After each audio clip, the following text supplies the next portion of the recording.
చేరుతున్నాం. ఏ విధంగా ఆయన యొక్క శరీరంలోనికి, ఆయన యొక్క రక్తంలోనికి మనము స్వీకరించే మునుపు మన యొక్క ఆలోచనలు ఏంటి, మన తలంపులేంటి?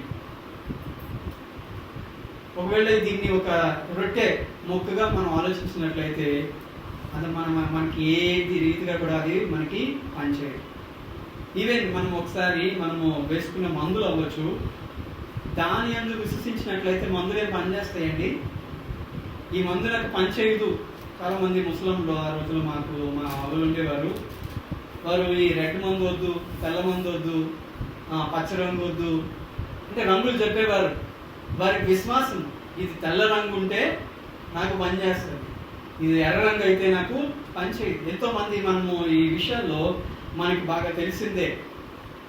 మన ముందు పెట్టబడిన యొక్క రొట్టె అది ప్రభు అయిన యేసుక్రీస్తు వారికి శరీరానికి సాదృశ్యంగా ఉంది.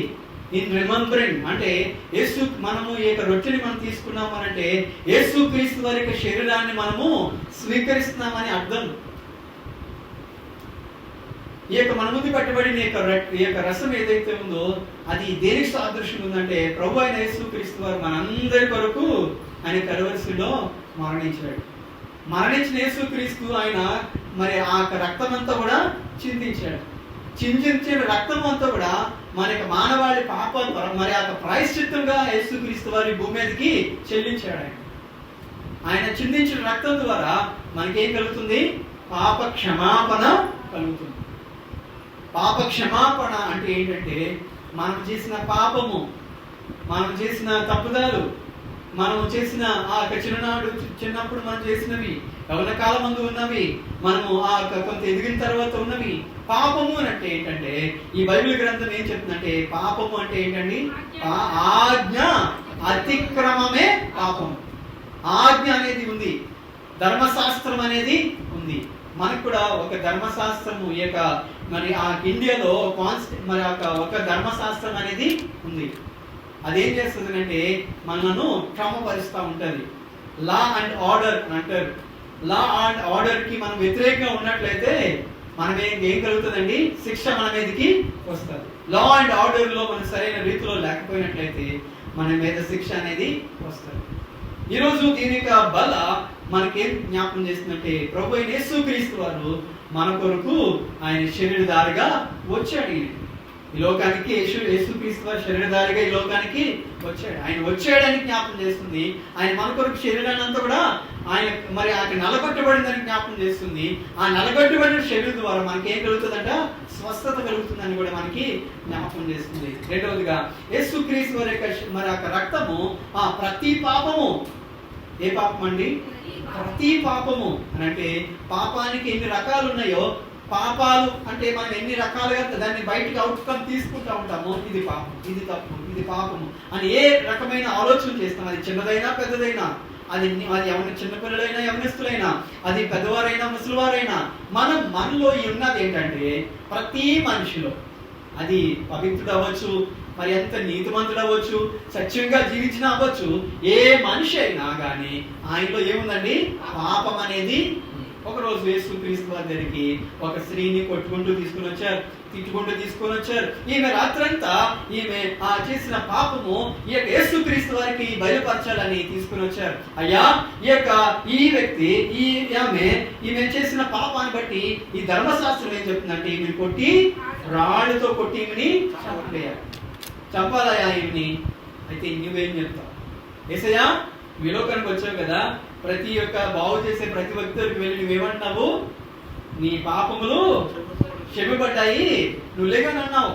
మరి ఎంతో మంది కృష్ణుల దగ్గరికి వెళ్ళి, ఎంతో మంది మరి యేసుక్రీస్తు వారు బాగు చేయడానికి వెళ్ళి ఆయన ఏమంటాడు? నీ యొక్క పాపములు క్షమింపబడ్డాయి అంటూ ఉన్నావు. అయితే ఈమెను ఏం చేస్తావు నువ్వయ్యా? ఈ స్త్రీని నువ్వేం చేస్తావు? ఈమె చేసిన పాపము ఈ యొక్క బట్టి మనం చూసినట్లయితే రాళ్ళు మేమందరూ కూడా రెడీ చేసుకొని పాకెట్ లో పెట్టుకొని వచ్చామయ్యా. ఈమె నువ్వు ఏం చేస్తావు? నువ్వేం చెప్తావు అని అంటే యేసుక్రీస్తు అన్నారు, ఏమన్నాడండి? ఎవరైనా కానీ పాపం లేని వారు ఎవరైనా ఉన్నట్లయితే మొదట రాయేయండి. ఎవరైనా వేసాడండి? కింద యేసుక్రీస్తు రాసుకుంటున్నాడు. ఆయన ముందున్నవారు, వెనకాల ఉన్నవారు, వారు చేసిన తప్పుదారు రాస్తున్నాడో యేసుక్రీస్తు వారి కింద రాస్తున్నాడు. ఏం రాస్తాడో నా కొరకు తెలియదండి. యేసుక్రీస్తు నా కొరకు ఏం రాస్తాడో, ఏం చేశానో అది అక్కడ రాస్తున్న రాతలో కనబడుతుంది ప్రతి వ్యక్తి యొక్క పాపం. ప్రతి వ్యక్తి, అక్కడ పెద్దవారు ఉన్నారు, చిన్నవారు ఉన్నారు, చిన్న చిన్న పిల్లలు ఉన్నారు, యవనస్తులు ఉన్నారు. వారందరూ కూడా ఏం చేసుకుని వచ్చారు? రాళ్ళు తీసుకుని వచ్చారు. అయితే యేసుక్రీస్తు వారు ఏం చేస్తున్నారు? రాస్తున్నాడు. ఆ రాస్తున్న రాతలో ఏం కనబడుతుందండి? వారి పాపం కనబడుతుంది. అందుకని ఆ రాస్తున్న రాతలో, యేసుక్రీస్తు వారు రాస్తున్న రాతలో వారి యొక్క పాపం కనబడి ఆ రాళ్ళు ఏం చేశారు? వదిలిపెట్టి వాళ్ళు వెళ్ళిపోతూ వచ్చారు. అందరూ వెళ్ళిపోయారు. మరి ఎంతో గంభీరమైన స్వరముతో, ఎంతో బహిరంగంగా కేకలు వేసుకుంటూ వచ్చిన వీరందరూ కూడా వీరి యొక్క కేకలు ఏం చేస్తున్నాయి? మోగిపోయాయి. అందరూ కూడా వెళ్ళిపోయారు, ఇంటికి సర్దేసుకున్నారు. ఎవరు పిలుచున్నారండి? ఒక స్త్రీ ఒకదే మిగిలి ఉన్నది. అమ్మా, ఎవరు నీ మీద రాయా వేయలేదా? నేను కూడా. అంటే యేసుక్రీస్తు వారు ఏ పాపము ఎరగలేము, ఏ పాపం ఆయనకి తెలియదు. ఆయన ఈ లోకానికి వచ్చింది ఎలా వచ్చాడండి? యేసుక్రీస్తు వారు కన్యక గర్భములో యేసుక్రీస్తు వారి లోకానికి ఒక పరిశుద్ధుని ఆ కన్యకలో నుంచి యేసుక్రీస్తు వారు వచ్చాడు. కన్యక అంటే ఆమె పవిత్రురాలు. కన్యక అంటే ఆమె అంత పరిశుద్ధురాలు. కన్యకలోనే మనం కనపడుతుంది ఏంటంటే ఆమె పవిత్రురాలని మనము చెప్తాం. అటువంటి పరిశుద్ధురాలైన అటువంటి కన్యక గర్భంలో యేసుక్రీస్తు వారు వచ్చారు కాబట్టి ఆయనలో ఏ పాపం కూడా లేదు. మనము కన్యకతో వచ్చాం కనుక మనందరము కూడా పాపులమై, అందుకని దేవుడికి వాక్యం చెప్తూ వచ్చింది, అందరూ పాపము చేసి దేవుడు అనుగ్రహించు మహిమను పొందలేకపోతున్నాం కనుక దేవుడు మన కొరకు ఈ లోకానికి వచ్చి ఆయన మన కొరకు మన శరీరం అంతా కూడా నలగొట్టబడింది, ఆయన రక్తం అంతా కూడా చిందింపబడింది. ఆయన రక్తం చేత ప్రతి పాపము అనుకోవచ్చు, నేను చేసిన పాపము దేవుడు క్షమిస్తాడా? నేను చేసిన పాపము మా తండ్రి క్షమించట్లేదా? నేను చేసిన తప్పులు మా అమ్మ క్షమించట్లేదు, నేను చేసిన పొరపాట్లు మా తమ్ముడు నన్ను క్షమించట్లేదు, ఈ రోజు వరకు నాతో మాట్లాడట్లేదంటే నేను చేసిన తప్పుదాలే అనుకోవచ్చేమో. నా పాపాన్ని దేవుడు క్షమిస్తాడు. ఈరోజు మనం చూసినట్లయితే మానవుడు యొక్క హృదయంలో, మానవుడి యొక్క జీవితం అంతా కూడా పైన తల నుంచి ఎరగాల వరకు చూసినట్లయితే ప్రతి ఒక్కటి పాపముతో నిండి ఉన్న మనలను యేసుక్రీస్తు వారు, ప్రభు యేసుక్రీస్తు వారి యొక్క రక్తంతో దేవుడు ఏం చేస్తాడు? కడిగి శుద్ధి చేస్తాడు. పరలోకములోకి వెళ్ళేవారు, పరలోకములో ఉన్నవారు ఎవరునండి అంటే మరి వారి యొక్క పాపము లేని వారు ఎవరునంటే గొర్రె పిల్ల రక్తంలో వారి యొక్క వస్త్రములను ఉతుక్కొని తెలుపు చేసుకున్న వారంగా ఉండడానికి ప్రభు అయిన బల్ల మన ముందు పెట్టబడుతూ వచ్చింది. అయితే ఇక్కడ నేను మనం చెప్పిన ఈ యొక్క మొదటి కొరింథీయులకు రాసిన పత్రిక 13 ముందు వచనాలన్నీ కూడా మనం చెప్పుకుంటూ వచ్చాము. ఇప్పుడు మనం 8వ వచనము 9, 10, 11, 12, 13 చెప్పుకొని మనం ముగించుకుందాం. ప్రభు బల్ల దగ్గరికి వెళ్దాం. ఇక్కడ 8లో ఏమని చెప్పబడుతూ వచ్చిందంటే, ఇంతవరకు ముందున్న విషయాలు మనం నేర్చుకుంటూ వచ్చాం, తెలుసుకుంటూ వచ్చాము. ఇక్కడ కిందన్న ఈ యొక్క విషయాలు మనము తెలుసుకోవాలని మిమ్మల్ని అందరినీ కూడా ఈ రోజు యొక్క వాక్య భాగం ఏదైతే ఉందో, ఈ రోజు మనం దీనికి మందిరంలోకి వచ్చి ఏం నేర్చుకున్నాము, ఈ రోజు మందిరానికి వచ్చి ఏ పాఠం నేర్చుకున్నాము అంటే, ఈ రోజు మనము 1 కొరింథీయులకు రాసిన పత్రిక 13వ అధ్యాయము అంతా కూడా మనం నేర్చుకున్నాం అనే విషయాన్ని మనము మరి ఈ రోజు మనము మన జ్ఞానంలో ఉండాలనేది నా యొక్క ఉద్దేశము. నేను ఈ వచనం ఈ అధ్యాయం అంతా కూడా మీ జీవితంలో ఎప్పుడైనా కానీ ప్రేమ కొరదుగా ఉన్నట్లయితే, ప్రేమ తక్కువ అవుతుంది అని అనుకున్నట్లయితే ఈ యొక్క అధ్యాయాన్ని చదవండి. ఏ విషయాల్లో నీవు సరి చేసుకోవాలో ప్రేమ అనేది ఒక భాగము నీ జీవితంలో ఉండవలసింది. ప్రేమ లేకపోతే కుటుంబాలు సరిగా ఉండవు, ప్రేమ లేకపోతే తల్లిదండ్రులు సరిగ్గా వారిద్దరి యొక్క దాంపత్య జీవితం సరిగా ఉండదు, మరి ప్రేమ లేకపోతే కుటుంబ జీవితాలు సరిగా ఉండవు, ప్రేమ లేకపోతే కుటుంబాలే ఉండవండి. అందుకని దేవుడు ఒకవేళ నీ జీవితంలో మరి ఒకవేళ నువ్వు భర్తని భార్యని సరిగా ప్రేమించలేకపోతే, భార్య భర్తని సరిగా ప్రేమించలేకపోతే, తల్లిదండ్రులుగా పిల్లల్ని సరిగా ప్రేమించలేకపోతే, పిల్లలుగా నువ్వు తల్లిదండ్రులను సరిగా ప్రేమించలేకపోతున్నావు అంటే, లేదంటే ఒక కోడలుగా నువ్వుండి ఒక అత్తగారిని సరిగా ప్రేమించలేకపోతున్నావు, లేదంటే మరి ఆ కోడలుగా ఉండి నువ్వు మరి అత్తగారుగా ఉండి కోడలు సరిగా ప్రేమించలేకపోతున్నావు అంటే ఈ భాగాన్ని చదవండి. ఏ విషయాల్లో నువ్వు సరి చేసుకోవాలో, ఏది తక్కువగా ఉంది, ఏది ఎక్కువ, ఏ పాలు ఎక్కువ ఉందో, ఏ తక్కువ ఉందో. మనము ఒక కూర ఉందండి, లేదంటే మరి ఆ టీ ఉందండి, ఆ టీ సరిగ్గా పెట్టాలంటే పాలు ఎంత శాతం వేయాలో, అందులో చక్కెర ఎంత శాతం వేయాలో, అందులో పొడి ఎంత శాతం వేయాలో చేస్తేనే మరి అది తాగినప్పుడు చాలా. ఒకవేళ అన్నీ ఉన్నాయండి, పాలు సరిగ్గా ఉన్నాయి, తర్వాత ఏమేస్తాను చెప్పండి, మీరే చెప్పాలి. టీలో పాలు, తర్వాత చక్కెర, తర్వాత టీ పొడి, తర్వాత ఏంటండి వాటర్, కొంచెం వాటర్, ఇవి వేసి అన్ని బాగానే ఉన్నాయండి. ఒక అరగంట సేపు అలా వదిలేద్దాము, తాగితే తాగినట్టుగా ఉంటుందా? దానికి ఏం పుట్టాలండి? వేడి వేడి దానికి తగలాలి, అది మరగాలి, అది మరిగి అది మనకి చక్కగా దాని యొక్క సారం అంతా కూడా డికాషన్ లో ఉన్న సారం అంతా కూడా పాల్లోకి దిగి అది సరైన మరగనంత, అంటే అది ఎంతగా మరగాలో అది మరిగిన తర్వాత అప్పుడే టేస్ట్ ఇస్తుంది. మనం అన్ని తెలుసుకుంటామండి కానీ మరిగించము. We will not do practice. Practical గా మనం ఏమి కూడా చేయం. బైబిల్ అనేది ఉంది, దేవుని వాక్యాలు ఉన్నాయి, అవి మనము ఎక్సర్సైజ్ చేయము, అంటే మనం మరిగించము. యేసుక్రీస్తు వారును వారి శిష్యులు కూడా ఒక దినమందు మరి అదే ఆదివారం దినమందు వారు ప్రయాణం వెళ్తూ ఉంటుంటే యేసుక్రీస్తు వారు ఆయన వెళ్తున్న మార్గంలోనే అదే గ్రామంలో అదే ఆ భాగంలో మరి శిష్యులు కూడా వెళ్తున్నారు. అయితే ఆ శిష్యులు మాట్లాడుతున్న మాటలు అయితే యేసుక్రీస్తు వారు విని, మీరు ఎవరి కోసం మాట్లాడుతున్నారు అని అంటే, అయ్యా నీకు తెలీదా యేసుక్రీస్తు వారు మరి మరణించాడు, తిరిగి ఆయన లేచాడు, అదే ఈ యొక్క ప్రపంచ దేశాలన్నీ కూడా మాట్లాడుకుంటున్నాయి, నీకు తెలీదా? నువ్వు ఒక్కడే తెలియకుండా ఉన్నావంటే యేసుక్రీస్తు వారితో మాట్లాడుతున్నప్పుడు వారి హృదయాలు ఏమయ్యాయంట? మండుచున్నాయంట. దేవుని యొక్క వాక్యము చెప్పబడుతున్నప్పుడు, దేవుని యొక్క వాక్యము మనం వింటున్నప్పుడు మన హృదయాలు ఏమవ్వాలి? మండి మారాలండి, మారట్లే. నేను అదే చెప్పాను ముందు వచనాలు ఎందుకు ముందు మాటలు కూడా ఏం చెప్పానంటే, మనం ఎప్పుడు వింటున్నాం దేవుని యొక్క వాక్యము, ఉదయకాలం వింటున్నాం, మధ్యాహ్న కాలం వింటున్నాం, రాత్రి వింటున్నాం, పడుకునే ముందు కూడా సెల్ ఫోన్ ముందు పెట్టుకొని చక్కగా దేవుని వాక్యాన్ని చక్కగా వింటూ పడుకుంటున్నాము. కానీ వింటున్నాము, విని చెడిపోతున్నామా? నా ప్రశ్న. దేవుని వాక్యాన్ని విని అదే వాక్యాన్ని వింటూ మనం ఏం చేస్తున్నాం? ఉదయకాలం లేచి కోడలతో తిడుతున్నామా? ఏదైనా అత్తగారిని తిడుతున్నామా?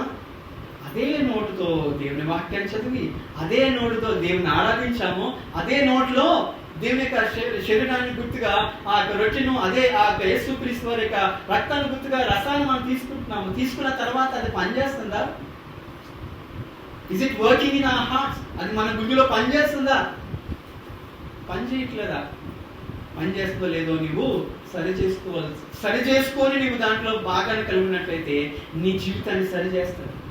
ఒకవేళ నువ్వు బాగోలేదు, అనారోగ్యంతో వచ్చావు, నేను ఒకటి అంట, నీవు అనారోగ్యంతో వచ్చావు, ఏ డాక్టర్ దగ్గరికి వెళ్ళనక్కర్లేదు, ఆదివారం ప్రభు దినంలోనికి వచ్చి, దేవా నీవు మరి ఆ నలగొట్టబడిన శరీరం ద్వారా నాకు స్వస్థత కలుగుతుందండి, నువ్వు ఆ నలగొట్టబడిన శరీరం ద్వారా నాకు స్వస్థత వస్తుందంట అండి అని దేవునికి ప్రభు దగ్గరికి వచ్చి నువ్వు రక్షణ పొంది, మారుమనసు పొంది, బాప్తిజం తీసుకొని నీవు ఆ ప్రభువుని నువ్వు ఆరాధిస్తున్న వ్యక్తిగా ఉండి నీవు ప్రభు యొక్క బల దగ్గరికి వచ్చినప్పుడు దేవుడు నిన్ను స్వస్థపరుస్తాడు. అది ఒక రొట్టెగా నువ్వు ఆలోచిస్తే రొట్టె, అది నీకు దేవుని యొక్క శక్తిగా నువ్వు ఆలోచించినట్లయితే, ప్రభు యొక్క యేసుక్రీస్తు వారి యొక్క శరీరం నన్ను స్వస్థపరుస్తుందని తీసుకున్నట్లయితే నిన్ను దేవుడు స్వస్థపరుస్తాడు. ఎటువంటి రోగినైనా. ఏ రోగం అండి? అది డాక్టర్లు బాగు చేయలేదు రోగమా? లేదా డాక్టర్లు అనొచ్చు ఇది 4th స్టేజ్ లో ఉంది, 3rd స్టేజ్ లో ఉంది అని అనొచ్చు, లేదంటే ఈ స్టేజెస్ అయిపోయింది అని అనొచ్చు.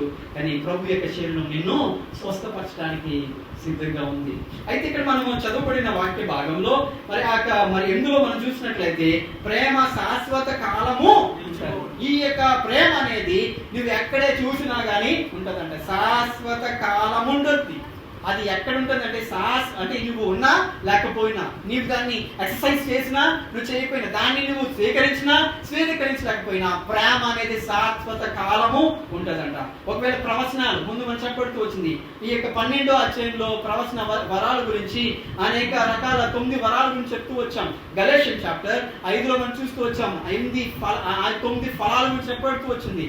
అందులో ఉన్న ఎక్సర్సైజ్ చేసిన ప్రతిదీ కూడా అవన్నీ నిరర్థకం అవుతాయి అంట, అవన్నీ కూడా వ్యానిష్ అవుతాయంట. కానీ ఆ ప్రవచనాలు నిరర్థకం అవుతాయి.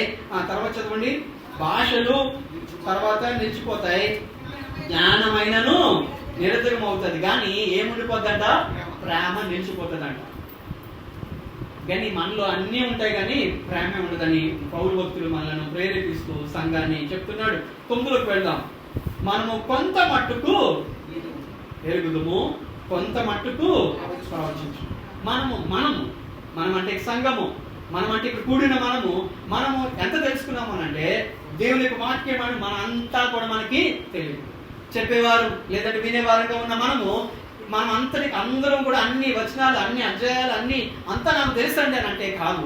నువ్వు కొంత మట్టుకే తెలుసు. నువ్వు వాక్యము ఒకవేళ నీకు తెలుసుకోకపోతే నువ్వు ఎంత తెలుసుకున్నావు అంటే కొంత తెలుసుకున్నావు, ఇంకా తెలుసుకోవాల్సింది చాలా ఉంది.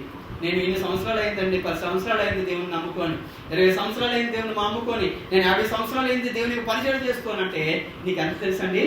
కొంత తెలుసు. అయితే ఎంత ప్రవచిస్తున్నావు, ఎంత అంటే ప్రవచనం అంటే ఏంటంటే రాబోయే పరిస్థితులను ఎంత తెలుసుకుంటామంటే కొంత మట్టుకే నువ్వు ప్రవచిస్తున్నావు. అయితే తర్వాత భాగం చూద్దాం. పూర్ణమైనది వచ్చినప్పుడు పూర్ణము కానిది నిరర్ధకము, పూర్ణమైనది ఉన్నది. ఈరోజు మన ప్రభు బల దగ్గర మనం కొంత మట్టుకే ఎరుగున్నాం. ప్రభు యొక్క శరీరాన్ని మనం కొంత మట్టుకే ఎరుగున్నాం. ప్రభు యొక్క బలలో మనం కొంత భాగమే మనం తీసుకుంటున్నాం. అంతా తీసుకుంటున్నామండి, కొంత మట్టుకే టేకింగ్ పార్ట్, కొంతే తీసుకుంటున్నాం. కానీ ప్రభు యొక్క ఇంకా పరిపూర్ణమైనది రాబోతుంది. ఇంకా ఎందుకని ఇంకా భాగం ఉంది, 10వ వచనం చదవండి. పరిపూర్ణమైనది వచ్చినప్పుడు పరిపూర్ణము కానిది నిరర్ధకమవుతుంది. పరిపూర్ణమైన యేసుక్రీస్తు వారి భూమి మీదకి రాబోతున్నాడు. ప్రకటన గ్రంథము 1వ అధ్యాయము 7వ వచనం ఏం చెప్తుంది? ప్రతి నేత్రం ఆయన పొడుచుల వారు కూడా చూస్తారు. ప్రజలందరూ కూడా ఏం చేస్తారు? రొమ్ము కొట్టుకొని ఏడుస్తారు. అయ్యో ఆ రోజు సీయోను ప్రార్థన మందిరంలో యేసుక్రీస్తు దేవుడు, ఆయన తప్ప మరొక మార్గం లేదు, ఆయన తప్ప మరొక సత్యం లేదు, ఆయన తప్ప మరొక జీవము లేదని ఆ కేకలు వేసి చెప్పిన మాటలు మేము వెళ్ళలేకపోయామే అని గొళ్ళు పట్టుకొని మరి ఆ గుళ్ళు పట్టుకొని ఏడిస్తే అక్కడ చదవండి ఒకసారి. మేఘారూఢుడై వచ్చుచున్నాడు, ప్రతి నేత్రం ఆయన చూచును, ఆయన పొడిచిన వారు చూచును, భూజనులందరూ ఆయనను చూచి రొమ్ము కొట్టుకుందరు. అవును ఆమేన్. ప్రియమైన సంగమా, ఇంకా ఎవరైనా యేసుక్రీస్తుని ఎరగని వారుగా ఉన్నట్లయితే, యేసుక్రీస్తు అయిన నిజమైన దేవుడిగా ఎరగలేని వారుగా ఉన్నట్లయితే, యవనస్తులు ఎవరైనా ఇక్కడ ఉన్నవారు యేసుక్రీస్తుని తెలుసుకోలేని వారుగా ఉన్నట్లయితే, ప్రభు యేసుక్రీస్తు వారి భూమి మీదకి వస్తారు. రాడనుకొని మనము వెయిట్ చేస్తున్నామేమో, రాడు అనుకొని మన ఇష్టానుసారమైన జీవితాన్ని జీవిస్తున్నామేమో. ప్రభు యేసుక్రీస్తు వారి లోకానికి ఎన్నో మా తాతల కాలంలో వారు అన్నారు, వారి యొక్క పిల్లలతో చెప్పారు యేసుక్రీస్తు వస్తాడని, ఇంకా రాలేదు. మా కాలం వచ్చింది, మా పిల్లల కాలం కూడా వచ్చేస్తుంది, ప్రభు యేసుక్రీస్తు వారు ఇంకా రాలేదేంటి అని అనుకోవచ్చేమో. ఆయన ఎందుకు వెయిట్ చేస్తున్నాడండి? అందరూ అచ్చట మారు మనసు పొందాలని, ఆయన రక్షణ పొందాలని, ప్రతి ఒక్కరూ దేవుని తెలుసుకోవాలని ఆయన ఇంకా చూస్తున్నాడు. అందుకని ప్రభు బల్ల మనం కొంత మట్టికే ఎరిగి ఉన్నాం, కొంత మట్టికే ప్రవచిస్తున్నామంటే మన ప్రవచన వరాలు అంటే ప్రవచన వరం అంటే ఏదో అంటే రేపు జరగబోయేవి లేదంటే ఎల్లుండి జరగబోయేవి అని కాదు. మనం ప్రవచనం అంటే మన ప్రభు యొక్క శరీరంలో, ప్రభు యొక్క రక్తంలో ఒక ప్రవచనం ఉంది. ఏంటంటే ప్రభు యేసుక్రీస్తు వారు ఆయన మరి అత మరణము, ఆయన పునరుద్ధానము జ్ఞాపకం చేస్తుంది. యేసుక్రీస్తు వారు మరణించాడు, ఆయన తిరిగి లేచాడు. ఇంకొక మన ప్రవచనం ఏంటంటే ప్రభు యేసుక్రీస్తు వారి భూమి మీదకి వస్తాడు. వచ్చినప్పుడు అందుకని ఇక మరి మరొకసారి ఇదే కొరింథీయులకు రాసిన పత్రిక 11వ అధ్యాయము మరి ఆ 26 వరకు మరి ఇంకా కొంచెం కిందకి చదివినట్లయితే ఎంతవరకు మనం ఈ బలలో చేరి ఉండాలో ఇక్కడ చెప్పబడుతుంది.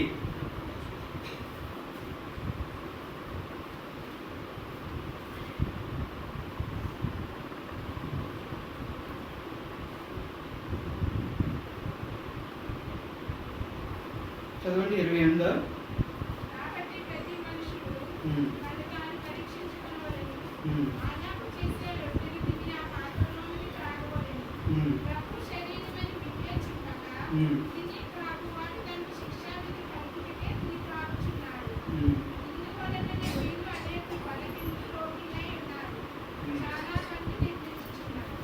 దానికంటే ముందు చదవండి 27.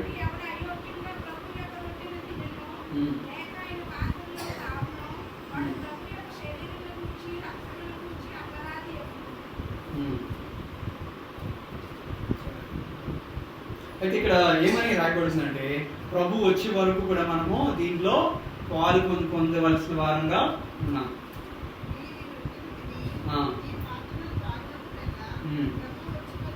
ప్రభు వచ్చే వరకు ఆయన మరణమును ప్రచురించారు. ప్రభు వచ్చే వరకు. ప్రభు ఎవరండి? యేసుక్రీస్తు వారు. యేసుక్రీస్తు ఎవరండి? ఆయన దేవుడు. ఆయన మహిమను విడిచిపెట్టి ఈ భూమి మీదకి వచ్చాడు. ఆయన భూమి మీదకి వచ్చి ఆయన ఏం చేశాడు? 33.5 సంవత్సరాలు జీవించాడు. మరి ఆయన పరిచయం చేశాడు. ఎంతో మంది కుష్ఠరోగులు బాగు చేశాడు, కుంటివారిని బాగు చేశాడు. ఆయన మరి ఆ ఓత చెల్లి గారు మరి ఆ గలవారిని మరి ఆ ఎన్నో రకమైన రోగాలు మరణం సహితము మరి మరణించిన వారిని దేవుడు యేసుక్రీస్తు వారు తిరిగి లేపాడు. ఆయన మరొకటి ఏంటంటే ఆయన ఎన్నో ప్రసంగాలు చేస్తూ వచ్చాడు. మత్తయి సువార్త 5 ఇక్కడ మనం చూసినట్లయితే ఎన్నో ప్రసంగాలు, కొండ మీద ప్రసంగాలు చేస్తూ వచ్చాడు. ఎన్నో ఉపమానాల రీతిగా ఆయన యేసుక్రీస్తు వారు మాట్లాడుతూ వచ్చాడు. ఆయన ఎన్నో మరి ఆయన దేవుని యొక్క రాజ్యం గురించి ఎన్నో ఆయన ప్రచురపరుస్తూ వచ్చాడు. ఆయన తిరిగి ఆయన చివరికి వచ్చేసరికి ఆయన మరణించాడు. ఆయన మరి తిరిగి 3వ దినమందు లేచాడు. ఆయన లేచిన తర్వాత ఈ భూమి మీదకి తిరిగి రాబోతున్నాడు యేసుక్రీస్తు. వచ్చినప్పటి వరకు కూడా నువ్వేం చేయాలంటే ప్రభు బలలో నువ్వు మరి నువ్వు స్వీకరించాలి. అయితే మనం మరొకసారి ఇదే మాటని చూద్దాం. పరిపూర్ణమైనది వచ్చినప్పుడు పరిపూర్ణము కానిది నిరంతరమవుతుంది. పరిపూర్ణమైనది అంటే ప్రభు యేసుక్రీస్తు వారు ఇప్పుడైతే మనము వి టేకింగ్ పార్ట్, వి రిమెంబరింగ్ పార్ట్. కానీ ప్రభు యేసుక్రీస్తు వారు భూమి మీదకి వచ్చినప్పుడు ఆయన్ని మనం చూస్తాం. ఆయన పరిపూర్ణమైన వాడు, ఆయన శ్రేష్ఠుడు అని ఇక్కడ మనకి తెలుపుతుంది. తర్వాత నేను పిల్లవాణ్ణై విన్నప్పుడు పిల్లవాని వలె మాట్లాడి తిని, పిల్లవాని వలె తలంచి తిని, పిల్లవాని వలె యోచించి తిని, ఇప్పుడు పెద్దవాడినై పిల్లవాని చేష్టలను. అంటే మన ఆత్మీయమైన స్థితిలో మన ఆత్మీయంగా మనం ఎలా ఉన్నామంటే పిల్లలుగా ఉన్నాం. పౌలు కూడా చెప్తూ వచ్చాడు, మీరు ఏం చేయాలండి?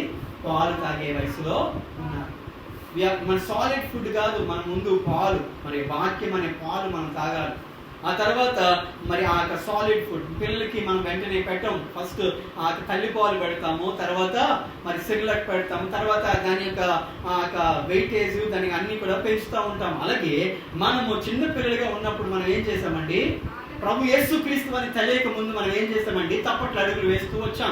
యేసుక్రీస్తు వారిని రక్షణ పొందక మునుపు మన ఇష్టానుసారంగా జీవిస్తూ వచ్చాం. ప్రభు యేసుక్రీస్తు వారిని పరిపూర్ణంగా తెలియక మునుపు మన ఇష్టానుసారంగా మరి ఇక్కడ ఏమని చెప్తున్నాడు? నేను పిల్లవాని వలె మాట్లాడాను, పిల్లవాని వలె తలంచాను, పిల్లవాని వలె యోచించాను. మన యొక్క తలంపులు, మన యొక్క యోచనలు మనం చేస్తూ వచ్చాం. కానీ పెద్దవారం అయ్యాం అంటే రక్షణ పొంది మనం ఏం చేసాము? మనం ఎదుగుతూ ఉన్నాం. ఆత్మీయ స్థితిలో మనం ఎదుగుతూ ఉన్నాము. ఎదుగుతున్నప్పుడు మనం ఏం చేయాలండి? చిన్నపిల్లల యొక్క చేష్టలు మనము మానివేయాలి. అవి ఇంకా ఉన్నట్లయితే ప్రభు యొక్క శరీరం నీకు ఏమి కూడా పంచదు.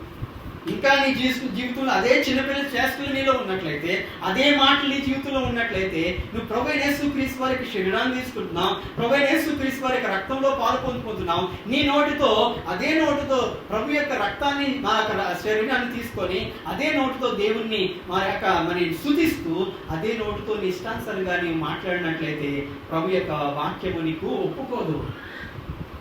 అందుకే నేను సరి చేసుకోమని చెప్తుంది. చిన్నపిల్లవానిగా ఉన్నప్పుడు మాట్లాడాను చిన్నపిల్ల వలె, తర్వాత తలంచాను చిన్నపిల్ల వలె, తర్వాత యోచించాను. ఇప్పుడు నువ్వు సరి చేసుకోవాల్సింది ఏంటంటే మాట్లాడడంలో సరి చేసుకోవాలి, తలంపుల్లో నువ్వు సరి చేసుకోవాల్సినవి ఉన్నాయి, యోచనలో కూడా నువ్వు సరి చేసుకోవాల్సిన వారు ఉన్నావు. అప్పుడే నువ్వు ప్రభు బలం తీసుకున్నప్పుడు అది నీకు శక్తిని, బలాన్ని దేవుడు నీకు ఇస్తాడు. ఇప్పుడు అద్దంలో చూసినట్లు సూచనగా చూచున్నాము, అప్పుడు ముఖాముఖిగా చూద్దాం. ఇప్పుడు మనం చూస్తున్నది ప్రభు యొక్క శరీరాన్ని అద్దంలో చూసుకున్నట్టుగా మనము చూస్తున్నాం.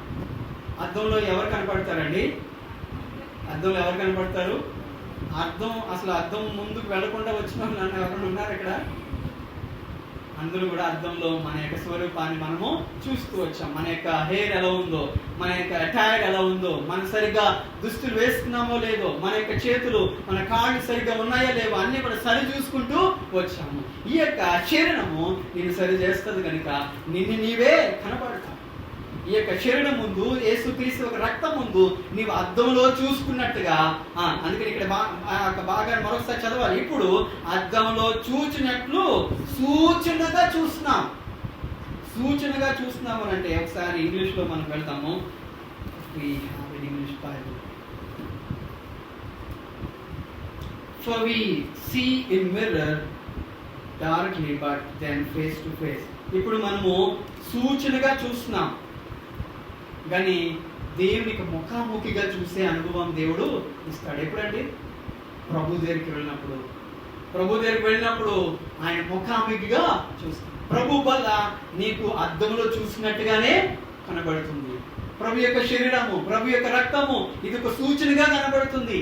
ఇది ఒక నిన్ను అద్దంలో కనబడుతున్నట్టుగానే కనబడుతుంది. కానీ ప్రభువుని మనం సూటిగా, ప్రభు ముఖాముఖిగా చూడాలంటే ప్రభు ఈ భూమి మీదకి వచ్చినప్పుడు ఆయన ముఖాముఖిగా చూస్తాం. అప్పటి వరకు ఈ శరీరంలో పాలు పొందాలి, అప్పటి వరకు ఈ రక్తంలో మనం పాలు పొందాలి, అప్పటి వరకు ఆయన్ని సాదృశ్యంగా మనము స్వీకరిస్తూ ఉండాలి. అప్పటి వరకు యేసుక్రీస్తు వారి యొక్క సూచన నీకు అద్దంలో కనిపెట్టినట్టుగా సూచనగా చూస్తున్నాము.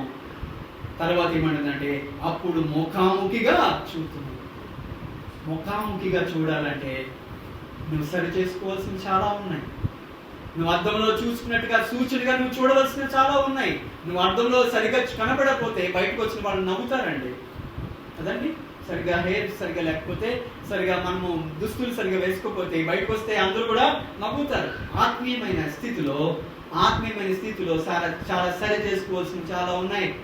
ప్రభు యొక్క శరీరంలో, ప్రభు యొక్క రక్తంలో మనము పాలు పొందుకు మునుపు మన అద్దంలో చూసుకున్నట్టుగా మనము సూచనగానే చూస్తున్నాం.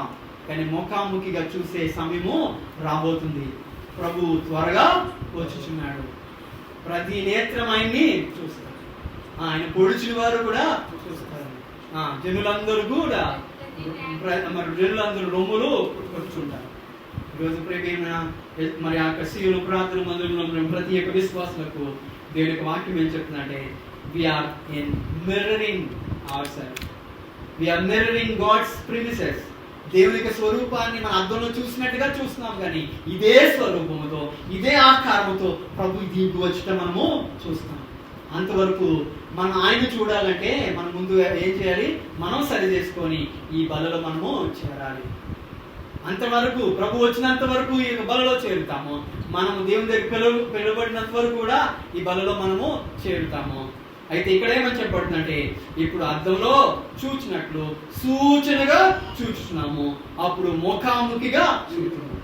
ఈ ప్రభు అయిన శరీరము ఆయన అంటాడు నేనే ఆయన్ని అని. ఆయన శరీరముతో ఈ లోకానికి వస్తాడు. ఆయన రూపంలో ఈ లోకానికి వస్తాడు. అప్పుడు వచ్చినప్పుడు ఆయన ముఖాముఖిగా చూసే అనుభవం నీకు కావాలంటే నువ్వు సరి చేసుకొని నేను పనిలో దగ్గర. ఆ తర్వాత అప్పుడు నేను ఇప్పుడు కొంత మట్టుకు ఎరిగి ఉన్నాను, అప్పుడు నేను పూర్తిగా ఎరగబడిన ప్రకారము పూర్తిగా మనము ఎరగవలసినవి చాలా ఉన్నాయి. We are part of his flesh. ఆయన యొక్క శరీరాన్ని కొంత మట్టుకే ఎరిగిన వారు ఉన్నాం. ప్రియమైన సంగమా, మనం అన్ని తెలిసిన వారము కాదు. అంతా మన ఆత్మీయంగా మనం ఏదో ఎదిగిపోయామని కాదు. మనం ప్రవచన వరం కలిగిన వారంగా ఉన్నామేమో, మన యొక్క జీవితాన్ని అందరికీ సమర్పించే వారంగా ఉన్నామేమో, భాషలు మాట్లాడే వారంగా ఉన్నామేమో, ఆ దేవదూతుల భాషలు మనుషుల భాషలతో మాట్లాడుతున్నామేమో, కానీ ప్రేమ లేకపోతే వ్యర్థము అని అంటున్నాడు. నేను వ్యర్థుణ్ణి అంటున్నాడు. నాకు ప్రయోజనము, ప్రేమ లేకపోతే నాకు ప్రయోజనం ఏమీ కూడా లేదంటున్నాడు. అయితే చివరికి వచ్చేసరికి ప్రభు యొక్క శరీరాన్ని మనము అద్దములో చూసినట్టుగా సూచనగా చూస్తున్నాం. కానీ ప్రభు ఈ భూమికి వచ్చినప్పుడు ముఖాముఖిగా చూస్తాం. ముఖాముఖిగా చూసే అనుభవం దేవుడు మనకి ఇవ్వబోతున్నాడు. ఇప్పుడు కొంత మట్టుకే ఎరిగి ఉన్నాం. తర్వాత పరిపూర్ణమైతే వచ్చినప్పుడు మనము మరి ఆ ప్రకారం చదవడానికి అప్పుడు నేను పూర్తిగా ఎరగబడిన ప్రకారము పూర్తిగా ఎరుగుతున్నాను. అయితే చివరిలో మూడు విషయాలు మన జీవితంలో పరీక్షించుకోవాల్సి ఉన్నాయి. మూడు విషయాలు చాలా పరిపూర్ణమైనవి మన జీవితంలో ఉండవలసి ఉన్నాయి. మూడు విషయాలు మూడు అవి రన్ కలిగిన వారుగా ఉన్నాయి. ఈ ముగ్గురు కూడా పరిగెడుతున్నారండి. ముగ్గురు పరిగెడుతున్నారు. ఒకరు ఎవరంటే విశ్వాసము, మరొకరు ఎవరంటే నిరీక్షణ, మరొకరు ఎవరంటే ప్రేమ.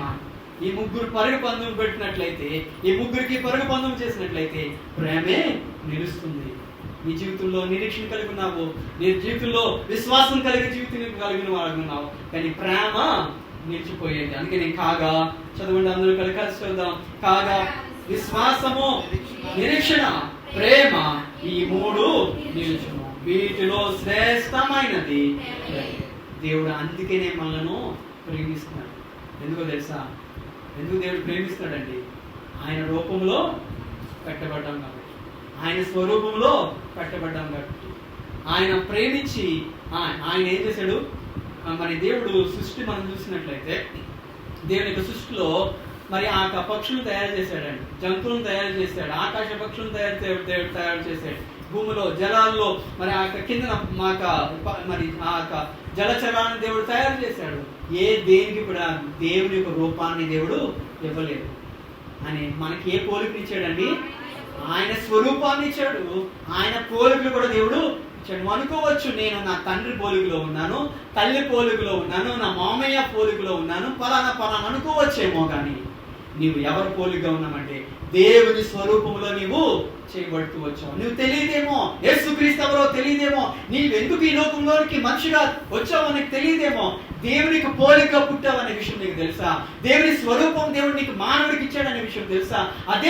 అదే రూపంలో యేసుక్రీస్తు వారు ఆ కన్య గర్భంలో ఈ లోకానికి వచ్చి మనందరి నిమిత్తమై ఆయన మరణించాడు. మనందరి కొరకు ఆయన మరి మరణించి తిరిగి లేచి ఈ భూమి మీదకి రాబోతున్నాడు.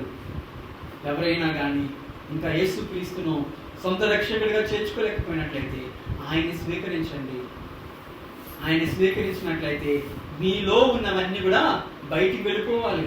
లోకము నీలో ఉన్నదంటే అది బయటికి వెళ్ళిపోవాలి. నీలో దేవుడు రావాలి. దేవుడు నీలో ఉన్నాడు అంటే మొట్టమొదటిగా నీకు కావాల్సింది ఏంటంటే అన్నిటిలో నిరీక్షణ ఉంది, విశ్వాసం ఉంది, ప్రేమ ఉంది. అందులో నిరీక్షణ ఎంత ఎత్తులో ఉంది, ఆ విశ్వాసం ఎంత ఎత్తులో ఉంది. అన్నిటికంటే అందుకని ఇక భాగాన్ని మనం చదువుకొని ముగించుకుందాం. కాగా విశ్వాసము, నిరీక్షణ, ప్రేమ, ఈ మూడు జీవితంలో, మన యొక్క జీవితంలో ఈ మూడు నిలిచిపోతాయి. మనము భూమిని సంపాదించుకున్నాం కదండి, డబ్బులు సంపాదించుకున్నాం కదండి, పిల్లలు సంపాదించుకున్నాం, పిల్లలకి అన్ని రకాల ప్రయోజనాలు, అన్నిటిని వాళ్ళకి సంపాదన పెట్టి వాళ్ళకి ఆస్తులు సంపాదిస్తున్నాం. కానీ ఇక బైబిల్ చెప్తుంది మూడు నిలిచిపోయేవి ఉన్నాయి. ఏంటంటే నిరీక్షణ, విశ్వాసము, ప్రేమ. ఈ మూడిట్లో గెలిచేది, అందరికి కావాల్సింది, ప్రాముఖ్యంగా నీటిలో ఉండవలసింది ఏంటంటే ప్రేమే. ఆ ప్రేమే లేకపోతే దేవుడి లోకానికి రాడండి. ఆ ప్రేమే లేకపోతే యేసుక్రీస్తు నేను నీ కొరకు ఆయన ఏ రకంగా ఆయన చేయకుండా ఉండేమో. ఆ ప్రేమతో యేసుక్రీస్తు ఈ లోకానికి వచ్చాడు. నిన్ను ప్రేమిస్తున్నాడు యేసుక్రీస్తు. అందుకే ఇక్కడ ఏమన్నాడు? మరి మరొకసారి చదువుతున్నాం. కాగా విశ్వాసము, నిరీక్షణ, ప్రేమ, ఈ మూడును నిలుచును, వీటిలో శ్రేష్టమైనది. ఆ శ్రేష్టమైనది ప్రేమ. అదే ప్రేమ మనలో ఉందో లేదో స్వపరిశీలిస్తున్నాం. యేసుక్రీస్తు వారి యొక్క శరీరము ప్రేమతో పెట్టబడింది. యేసుక్రీస్తు వారి యొక్క రక్తము, ఆయన ప్రేమించే మనలను ఆయన మన యొక్క ఆయనలో ఉన్న రక్తం అంతా కూడా ఆ దారపోర్చబడింది. అదే ప్రేమ నీలో లేకపోతే, అందుకనే శ్రేష్టమైనది ప్రేమ. శ్రేష్టమైనది నువ్వేమనుకుంటున్నామండి? డబ్బులు, శ్రేష్టమైనది నాకు ధనం, శ్రేష్టమైనది నాకు అహం, శ్రేష్టమైనది అని నువ్వు ఎన్నో what ever the things you have place. నీలో ఏది పెడుతుందో నాకు తెలియదు. కానీ ఇక సీనో ప్రార్థన మందిరంలో కట్టవలసింది ఏంటంటే ప్రేమ, విశ్వాసము, మన నిరీక్షణ. నిరీక్షణ అంటే ఏంటండి? యేసుక్రీస్తు వారు లోకానికి మళ్ళీ తిరిగి వస్తాడనే నిరీక్షణ. విశ్వాసం అంటే మన విశ్వాస జీవితంలో ఎదగడం, ఆత్మీయ జీవితంలో ఎదగడం, దేవుడు ఇచ్చినా ఇవ్వకపోయినా ఆయన చేస్తాడని ఆ నిరీక్షణతో వేచి చూడడమే ఆ విశ్వాసము. దానికంటే శ్రేష్టమైనది ప్రేమ. ఈరోజు ప్రేమ లేకపోవడం వల్ల కుటుంబాలు నాశనం అయిపోతున్నాయి. ప్రేమ లేకపోవడం వల్ల వీధుల్లో గొడవలు ఎక్కువైపోతున్నాయి. ప్రేమ లేకపోవడం వల్ల మరి ఒక ఊరికి మరొక ఊరికి గొడవలు వస్తున్నాయి. ప్రేమ లేకపోవడం వల్ల ఎన్నో జరుగుతున్నాయండి. ఈ ప్రేమే కానీ ఉన్నట్లయితే ప్రభు నిన్ను పిలుస్తున్నాడు, శ్రేష్టమైనది ఇవ్వాలని ఆశపడుతున్నాడు. ఈ యొక్క శరీరము, ఆయన రక్తము ప్రేమతో కొన్నాడు ఆయన కొన్నాడు. ఏ రకంగా మనం whatever we have received, ఆయన యొక్క రక్షణ మనము ఒకవేళ సులువుగా తీసుకున్నామేమో, ఫ్రీగా తీసుకున్నామేమో, కానీ ఆయన నీ కొరకు కొన్నాడు. నిన్ను కొనుక్కున్నాడు. ఒకవేళ ఏదైనా వస్తువుని కొనుక్కున్నామండి, ఒక ఫోనే కొనుక్కున్న తర్వాత ఎవరైనా లాక్కుంటే ఒప్పుకుంటామండి? ఫోన్ కొనుక్కున్న దాన్ని ఎవరైనా లాక్కుంటే ఒప్పుకుంటామా? పోలీస్ స్టేషన్లో పెడతాం. యేసుక్రీస్తు వారు కూడా నేను కొన్నాడు. శత్రువు ఏం చేస్తుంది? నేను లాగుతుంది. లోకం నేను ఏం చేస్తుంది? లాగుతుంది. ఆయన ఒప్పుకోడు. అందుకని ఈ యొక్క రక్షణ ఇచ్చి, మారు మనసు ఇచ్చి, బాప్తిస అనుభవం ఇచ్చి, మరి ఆరాధన అనుభవం ఇచ్చి, బల అనుభవం ఇచ్చి, దేవుడు నిన్ను తిరిగి ఆయన దగ్గరికి తీసుకుని వెళ్ళడానికి, ఆయన రక్షణలోనికి నేను తీసుకుని వెళ్ళడానికి, ఆ సత్య మార్గము, ఆ నీతి మార్గంలో దేవుడు నడిపించడానికి దేవుడు నిన్ను కోరుకుంటున్నాడు. కళ్ళు మూసుకుందాం. దేవుని యొక్క బల్ల ముందు ఒకసారి ఆలోచిద్దాం.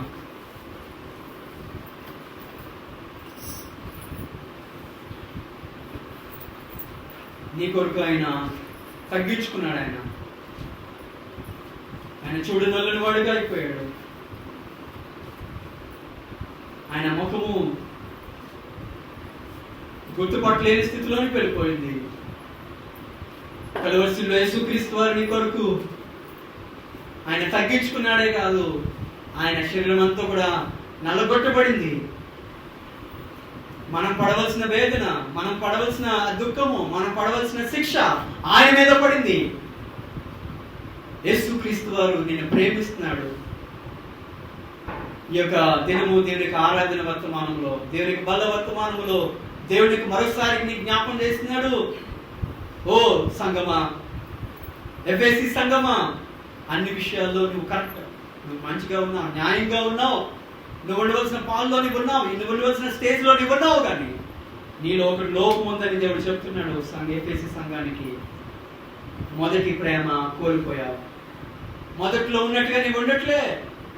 మొదట్లో నువ్వు దేవుని ప్రేమిస్తున్నట్టుగా నువ్వు దేవుని ప్రేమించట్లేదు. మొదట్లో సంఘాన్ని ప్రేమిస్తున్నట్టుగా నువ్వు సంఘాన్ని ప్రేమించట్లేదు. మొదట్లో దేవునికి సేవకుని ప్రేమించినట్టుగా నువ్వు సేవకుని ప్రేమించట్లేదు.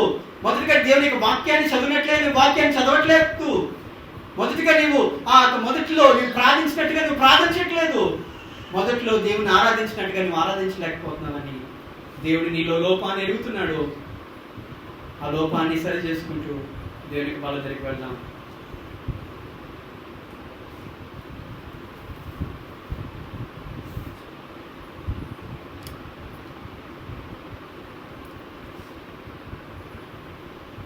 ప్రభు బల దగ్గర సహాయపడేవారు ఉండండి.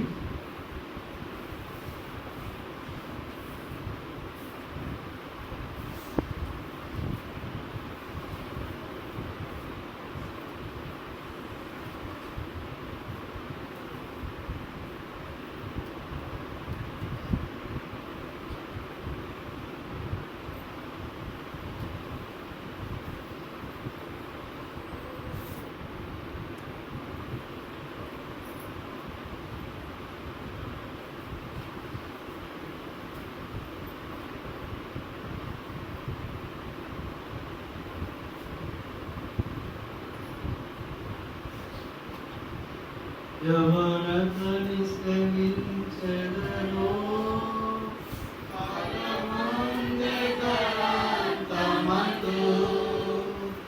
ఎవరతని సేవించెదరో ఫలమందెదరంతమందు, ఇతరులకు లేనట్టి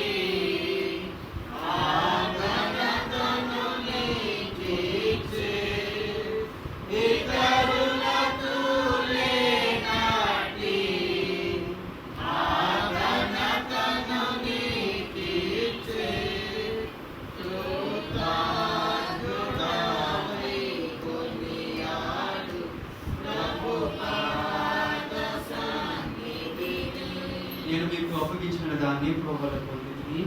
ప్రభువైన యేసు తాను అప్పగింపబడిన రాత్రి ఒక రొట్టె ఎత్తుకొని కృతజ్ఞతాస్తుతులు చెల్లించి దాన్ని విరిచి ఇది నీ కొరకైన నా శరీరము, నన్ను జ్ఞాపకం చేసుకుంటూ చేయడని చెప్పాను. ఇక రోజును బట్టి సూచించాం. మహా గొప్ప దేవా, యేసయ్యా వందనాలైనా స్తోత్రాలు చెల్లిస్తున్నాం తండ్రి. ఈ రోజును బట్టి నీకు వందనాలు.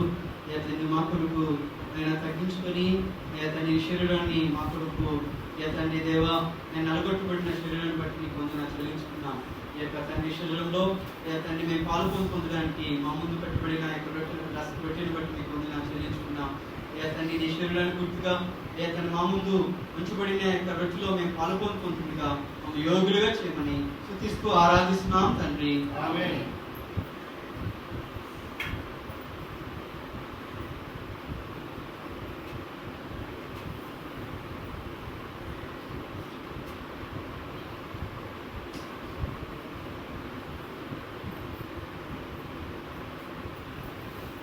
పనుల్లో చేరేవారు కుడి చేతిని ఎరకంటే పైగా చూపించినట్లయితే దించేవారు.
ఆ ప్రకారమే భోజనమైన పిమ్మట ఆయన పాత్రను ఎత్తుకుని, ఈ పాత్ర నా రక్తం వల్ల అయిన కొత్త నిబంధన, మీరు దీనిలోనిది త్రాగినప్పుడల్లా నన్ను జ్ఞాపకం చేసుకుంటే దీన్ని చేయడని చెప్పాను. ఈ కరస్థాన్ని పడుతూ చేద్దాం. మహాగొప్ప దేవ, రొట్టెలో తండ్రి పాల్గొంటుంది నీ యొక్క శరీరాన్ని జ్ఞాపకం చేసుకుంటూ వచ్చాం. దేవా తండ్రి యొక్క రక్తాన్ని గుర్తుగా మా ముందున్న ఈ యొక్క రసాన్ని పడుతూ చెల్లిస్తూ ఇందులో పాలు భాగం పొందుతుండగా తండ్రి మమ్మల్ని మేము స్వపరిశ చేసుకుంటూ తండ్రి మేము దీనులుగా దరిద్రమైన మమ్మలను అని మా కొరకు నువ్వు త్యాగంతో నువ్వు చేసిన ఆ శిలువ యాగాన్ని బట్టి చెల్లించుకుంటూ నువ్వు కాచి రక్తాన్ని మేము సాదృశ్యంగా ఇక్కడ రసంలో పాలు పొందుతుండగా మమ్మల్ని యోగులుగా చేయమని స్తుతిస్తూ ఆరాధిస్తున్నాం తండ్రి. ఆమేన్.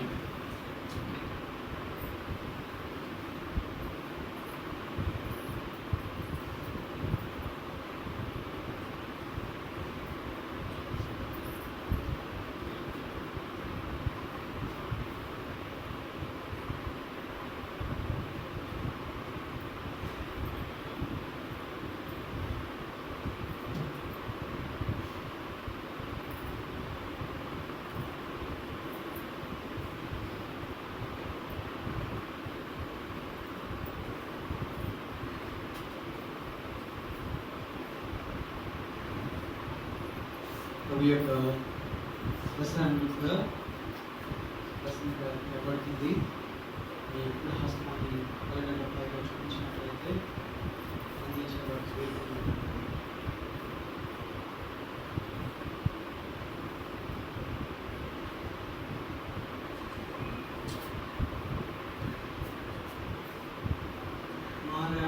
మరణాంధకారా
లేని వారి కొరకు, బలహీనమైన వారి కొరకు మనం జ్ఞాపకం చేసుకుంటాం.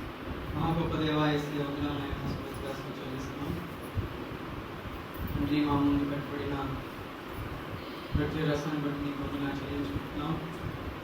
అందులో స్వీకరించుకున్నాం, అందులో పాలు పొందుతుంది. కొంత భాగాన్ని మేము కలిగి ఉన్నాము. ఇక మరటిగా మేము సంపూర్ణంగా నీతో భాగం కలిగి ఉండడానికి, నేను మేము చూడడానికి, ముఖాముఖిగా నేను చూడడానికి రోజు రాబోతుంది. అందులో మేము ఎప్పుడైతే అర్థంలో చూసినట్టుగా సూచనగా చూస్తున్నాం, నిన్ను పరిపూర్ణంగా ఎందుకు వచ్చినప్పుడు పరిపూర్ణ కానిది నిరర్ధంగం అవుతాను. దేవా తండ్రి, నేను ముఖాముఖిగా చూసిన అనుభవం మేము కలిగి ఉండడానికి, మా రక్షణ, మా మారు మనసు, మా పాపక్షమాపణ ఇవన్నీ కూడా మేము అవసరమైన వారుగా ఉన్నాం. దేవా ఇందులో పాల్గొని పొందిన ప్రతి బిడ్డలు బట్టి నీకు వందనాలు చెల్లించుకుంటున్నాను.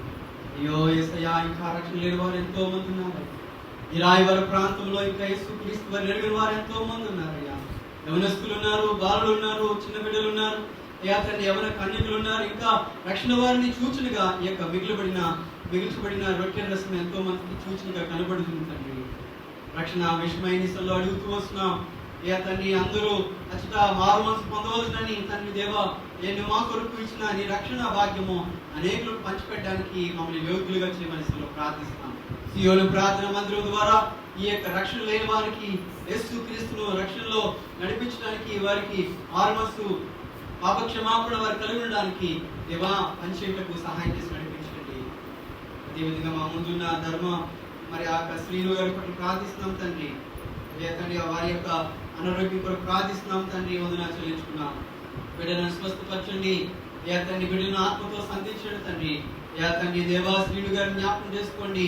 ఆయన యొక్క తన ఆరోగ్యాన్ని స్థిరపరచండి తండ్రి. నీ శిలువ దగ్గర మేము కోరుకుంటున్నామయ్యా. ఈ భాగం ముందు మేము కోరుకుంటున్నామయ్యా. ఈ బిడ్డలను స్వస్థపరచ మనసులో ప్రార్థిస్తున్నాము. మరి అదేవిధంగా బాబు గారి పట్ల ప్రార్థిస్తున్నాం తండ్రి. తండ్రి ఈ బిడ్డను దర్శించండి తండ్రి. అవిత్ బాబు గారి పట్ల ప్రార్థిస్తున్నాం తండ్రి. తండ్రి బిడ్డను దర్శించండి, జ్ఞాపకం చేసుకోండి. తండ్రి యేసు నామములో తండ్రి వారి యొక్క ఆరోగ్యం మీద ప్రార్థిస్తున్నాం తండ్రి. వారి పేరు చెప్పిన అడుగుతూ వస్తున్నాం, సహాయం చేసి నడిపించండి, చూపించండి తండ్రి. తండ్రి ఇక్కడ ఏ పేర్లు అయితే పెట్టబడుతూ వచ్చాయో తండ్రి బిడ్డల యొక్క ప్రతి అవసరతలు తీర్చి మనసులో ప్రార్థిస్తున్నాం తండ్రి. సహాయం చేయండి. సమీర్ గారి కొరకు ప్రార్థిస్తున్నాం తండ్రి. బిడ్డలను దక్షించండి తండ్రి, ఆత్మతో సంధించండి తండ్రి. తండ్రి ఇక్కడ మరి కొన్ని పేర్లు పెట్టబడుతుంది తండ్రి దేవా. సుగుణ కొరకు ప్రార్థిస్తున్నాం తండ్రి. తండ్రి బిడ్డలను దర్శించండి తండ్రి, ఆత్మతో సంధించండి తండ్రి. తండ్రి పాపమ్మ గారి కొరకు ప్రార్థిస్తున్నాం తండ్రి. సహాయం చేయండి దేవా. బిడ్డలను జ్ఞాపకం చేసుకోండి తండ్రి. తండ్రి వారికి ఉన్న ప్రతి అవసరం తీర్చి మనసులో ప్రార్థిస్తున్నాం తండ్రి.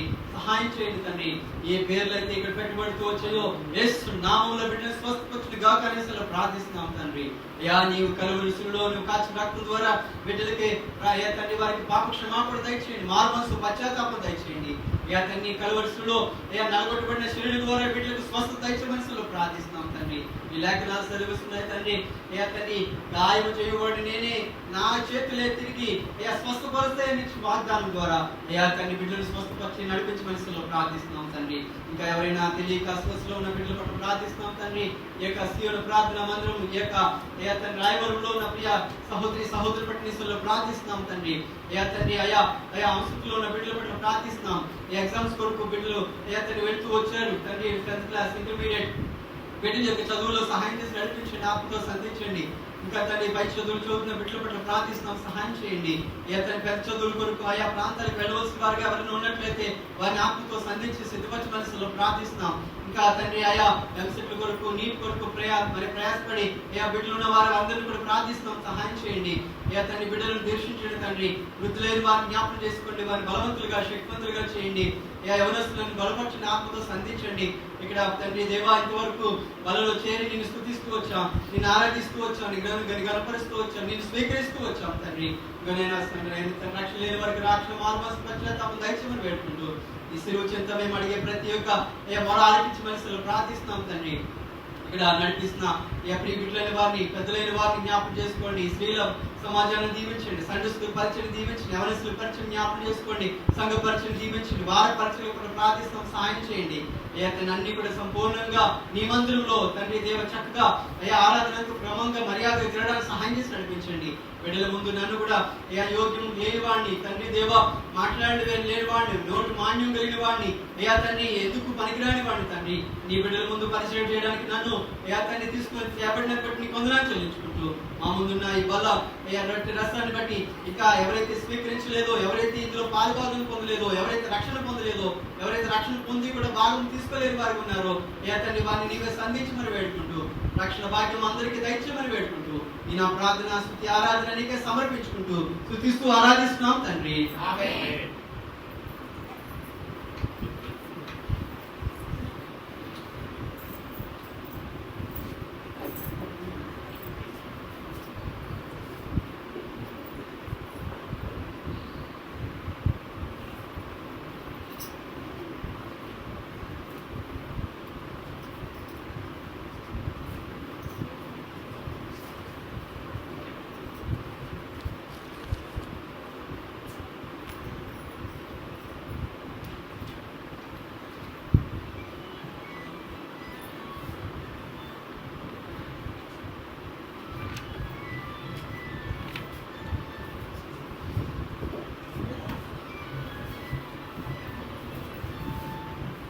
అందరూ నిలబడినట్లయితే భక్తులారా స్మరించేదము ప్రభువు చేసిన 186 కొత్త దాంట్లో 217 అండి.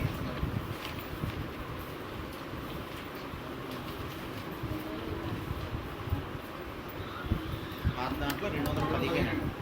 217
వార కార్యక్రమాలు యథావిధిగా ఉంటాయి.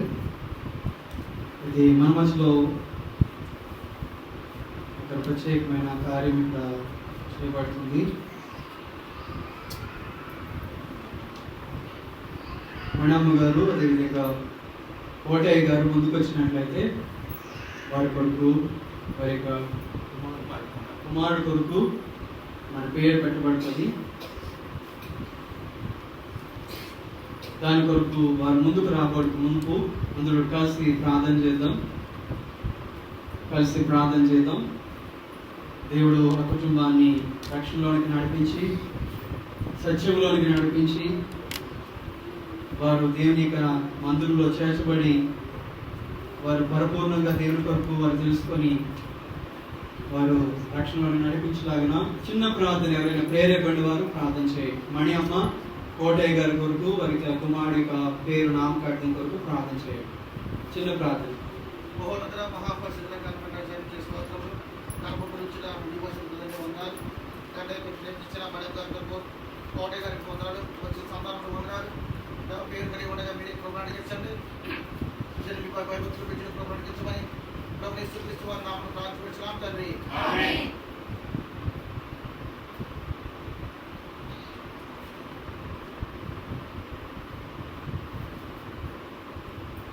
దేవుడు పరిశుద్ధ బైబిల్ గ్రంథంలో సమూయేలుని దేవుడు కుమారు సమూయేలు అని పిలిచినప్పుడు మరి సమూయేలు ఎక్కడికి వెళ్ళాడండి? ఏలీ దగ్గరికి వెళ్ళాడు. మరొకసారి పిలిచినప్పుడు ఏలీ దగ్గరికి వెళ్ళాడు. మరి మూడోసారి పిలిచినప్పుడు ఏలీకి అర్థమైంది తరచూ సమూయేలు నా దగ్గరికి వస్తాడని తెలిసి మరి మరొకసారి ఒకవేళ నేను ఎవరైనా పిలిచినట్లయితే నేను ఎక్కడ వెళ్ళాలి? ఏమని చెప్పాలి? చెప్తాం ప్రభువా మీ దాసుడు ఆలోచిస్తున్నాడని. అంటే దేవుడు పిలిచే దేవుడై ఉన్నాడు. మీతో యేసుక్రీస్తుని తెలుసుకున్నారా? కోటయ్య గారు అదేవిధంగా మాణ్యమ్మ గారు రక్షణ పొందారా? రక్షణ పొందలేదు.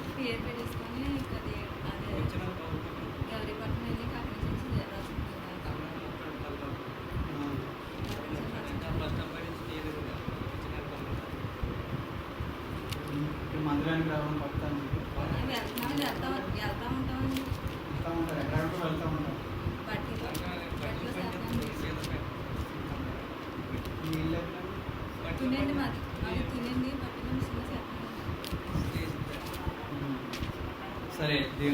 సన్నిధిలో వారికి ఒక పేరు పెడదాం. యోహాను మరి ఆ దినంలో మనం చూసినట్లయితే మరి తన యొక్క తండ్రి పేరు ఏంటండి? యోహాన్ తండ్రి పేరు జకరియా. మరి కుమారుడు పేరు పెట్టాలి అనుకుని ఆలోచించినప్పుడు జకరియా ఏం చేశాడంటే, తను ఆ టయానికి ఎలా ఉన్నాడు? తను నోరంతా మాట్లాడేవాడు ఉన్నాడా? లేడు. మాట్లాడలేనివాడుగా ఉన్నాడు. ఆయన ఏం చేశాడంటే ఒక పేరు రాశాడు. అయితే వాళ్ళు అంటారు, అయ్యా మరి పేరు రాశాడు కానీ పేరు మీ ఇంట్లో ఉందా? మీ తల్లిదండ్రుల పేరులో ఉందా? మీ పూర్వీకుల పేరులో ఉందా అని అంటే ఏమి కూడా లేదు. అప్పుడు ఏమని రాశాడంటే, ఏం రాశాడండి? మరి జకరియా ఏమని రాశాడు? యోహాన్ అని పేరు రాశాడు. అందుకని మరి మనమ్మ, అదేవిధంగా మరి కోటయ్య గారు, మరి యేసు క్రీస్తు వారు మీ యొక్క జీవితంలోనికి వచ్చినట్లయితే మీ జీవితం మారుతుంది. రెండోది ఏంటంటే, మనము అక్కడ వెళ్ళి ఏదో గుండె కుట్టించుకుంటాం, ఎక్కడికి వెళ్ళాలి అక్కడికి వెళ్ళాలని కాదు.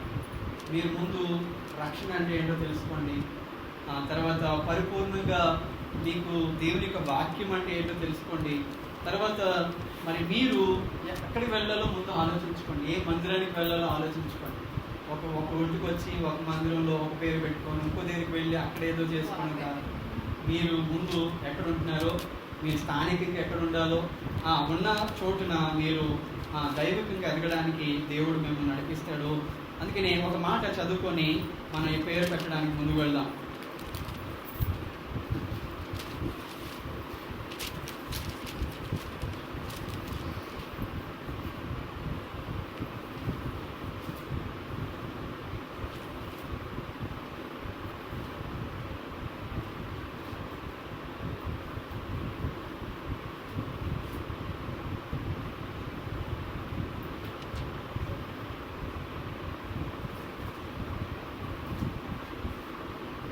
యెషయా గ్రంథము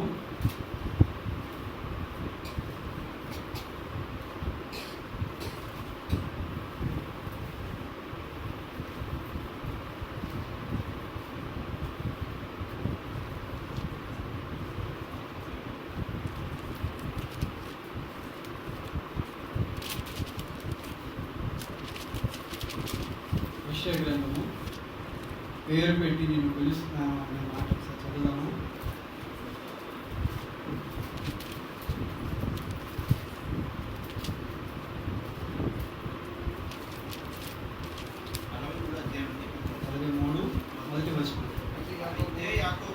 అయితే యాకోబు నిన్ను సృజించిన యెహోవా ఇశ్రాయేలు నిన్ను నిర్మించిన వాడు ఇలా సెలవిస్తున్నాడు, నేను నిన్ను విమోచించున్నాను, భయపడకము, పేరు పెట్టి నిన్ను పిలుచున్నాను, నీవు నా. అయితే మనమ్మ అదేవిధంగా కోటయ్య గారిని దేవుడు ఈ యొక్క వాగ్దానాన్ని ఇస్తున్నాడు. ఏమన్నాడు? పేరు పెట్టి మిమ్మల్ని పిలుస్తున్నాడు. మీరు ఎవరి దగ్గరికి వెళ్ళాలండి? ఆ గుడి దగ్గరికి వెళ్ళి గుడి కొట్టించుకొని ఈ యొక్క మందిరంలోకి వచ్చి పేరు పెట్టించుకుంటారు. అయితే పిల్లల పేర్లు దేవుని పేర్లు పెట్టారు కానీ వాళ్ళ దేవునిలోకి రాలేదు. అయితే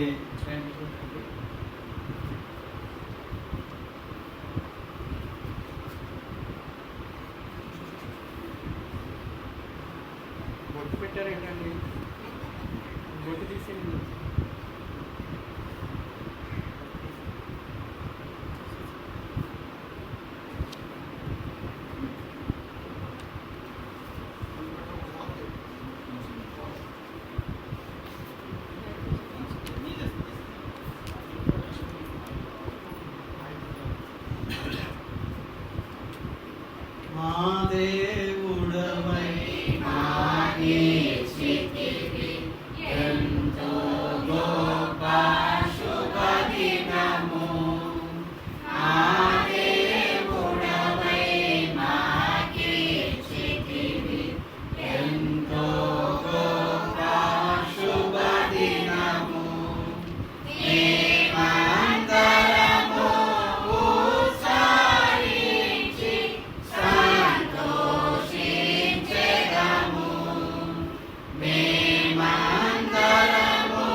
ప్రార్థన చేద్దాం, అందరూ కలిసి స్థుతిద్దాం. మహా గొప్ప దేవాయేసే వందనాలైనా స్తోత్రాలు చెల్లిస్తున్నాం తండ్రి.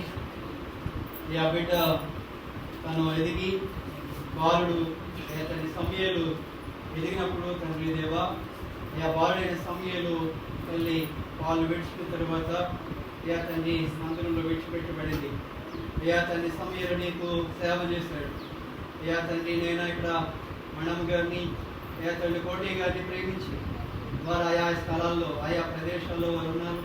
వారికి రక్షణ అంటే ఏంటో ఇంకా పరిపూర్ణంగా చేసుకోలేని వారు ఉన్నారు.